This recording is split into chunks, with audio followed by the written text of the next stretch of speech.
Rowdy ಹತ್ಯೆ ಕೇಸ್ನಲ್ಲಿ CID ಬಲೆಗೆ ಬಿದ್ದ ಭೈರತಿ. ಏರ್ಪೋರ್ಟ್ನಲ್ಲೇ ಕೆಆರ್ಪುರಂ ಶಾಸಕ ಅರೆಸ್ಟ್. ಇಂದು ವೈದ್ಯಕೀಯ ಪರೀಕ್ಷೆ ಮಾಡಿಸಿ ನ್ಯಾಯಾಲಯಕ್ಕೆ ಹಾಜರು.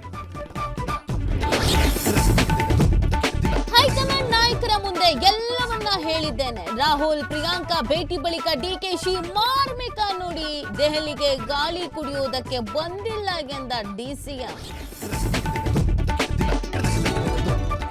ಮಾರ್ಚ್ 6ಕ್ಕೆ ಸಿದ್ದರಾಮಯ್ಯರ 17ನೇ ಬಜೆಟ್ ದಾಖಲೆಗ ಅಯೋಗ್ಯ ಮಂಡನೆಗೆ ಸಿಎಂ ಸಿದ್ಧತೆ. ಬೆಂಗಳೂರಿನಲ್ಲಿ ಐಪಿಎಲ್ಗೆ ಸರ್ಕಾರ ಅಸ್ತು.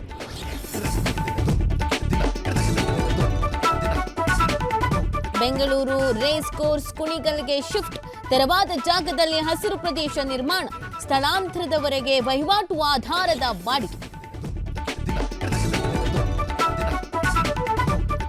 ನಾನು ಸಂಸತ್ತಿನಲ್ಲಿ ಸತ್ಯವನ್ನೇ ಮಾತನಾಡಿದ್ದೇನೆ. ಮೋದಿ ದೇಶವನ್ನೇ ರೈತರನ್ನೇ ಮಾರಿದ್ದಾರೆ. ಒಂದಿಂಚು ಕೂಡ ಹಿಂದೆ ಸರಿಯಲ್ಲ ಎಂದ ರಾಹುಲ್ ಗಾಂಧಿ.